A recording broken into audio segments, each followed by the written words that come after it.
Welcome to the Friday edition webcast of The Lantern. I'm Allie Kramer. Tuesday evening, a fire broke out in a residence hall on Ohio State's Newark campus. Lantern reporter Mallory Trelevin went out to Newark and has more. I'm here at the Campus View apartments of the Newark branch of The Ohio State University, where a fire broke out around 6:30 Tuesday night. Resident Ben Stevens recalls what happened. I was just in my room around 6-ish, I would say, and then just out of nowhere we heard a huge just banging sound, and all of a sudden the whole stove was engulfed in flames, and it spread fast, and the fire was up to the ceiling. It burned a hole through the floor upstairs. I don't know what else happened beyond that inside, because as soon as I saw the fire, I was out of there. No shoes or anything. I got a quick peek through just now. Everything's wet or stained with smoke, or soot rather, but I don't know what's salvageable or not, because I wasn't in there long. The stench is bad, but we're working to see what we can take away and what's trash. We're finding out things each hour, finding out things each minute, so we're walking through fog, just trying to see what's going on. But the school's been treating us well, and the Red Cross paid for a lot, and we're taken care of. So we're at a loss, but going through the loss, we're not at a loss. Following the fire, around 40 students were displaced to a hotel last night. About 14 of those students will not be returning in the near future. With The Lantern, I'm Mallory Trelevin.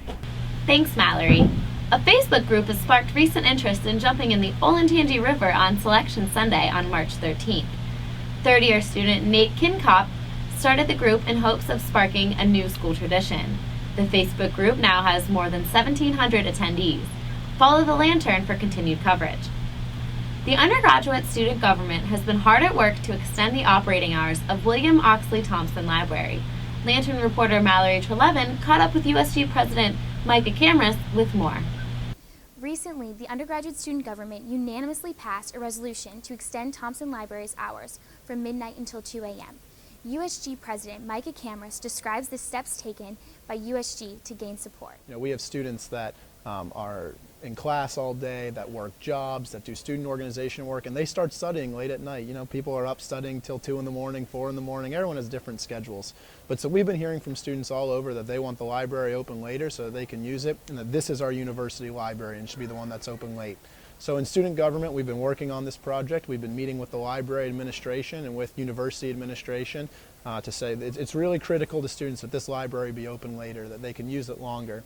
So we've been working on this project, and we're hoping to have it open for 2 a.m. starting next fall quarter. The whole project costs about $150,000, and we're working to find that funding within the university. But students definitely want this, and it's something that we're really fighting for on their behalf. For support, we've been meeting with various deans and leaders in the Office of Academic Affairs, and we're trying to get as much support as we can. We already have a student government resolution in support of the library being open until 2 a.m. And we're going to work on getting a University Senate resolution that says the whole thing for the entire university. We have the support of the other student governments, and we hope that all of that support and really getting students involved in saying we want this place open later, not just the student governments, but getting students to send emails to the director of the library saying we want this place open. So we're going to continue to raise the issue until we get to March when we know the budget, and then as soon as it comes time to budget for next year, say, okay, let's work together, find $150,000 so students can have the library till 2 a.m. Camrus believes that changes can be seen as early as fall quarter. With The Lantern, I'm Mallory Trelevin.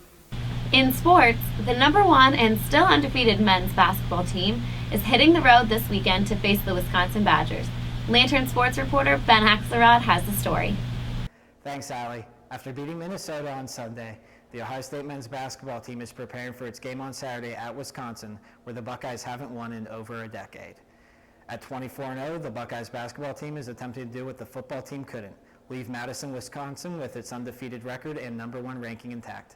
Tip-off is set for 2 p.m. That's all from me. Back to you, Allie. Thanks, Ben. Be sure to check thelantern.com following the game for complete coverage. Enjoy your weekend, Buckeyes.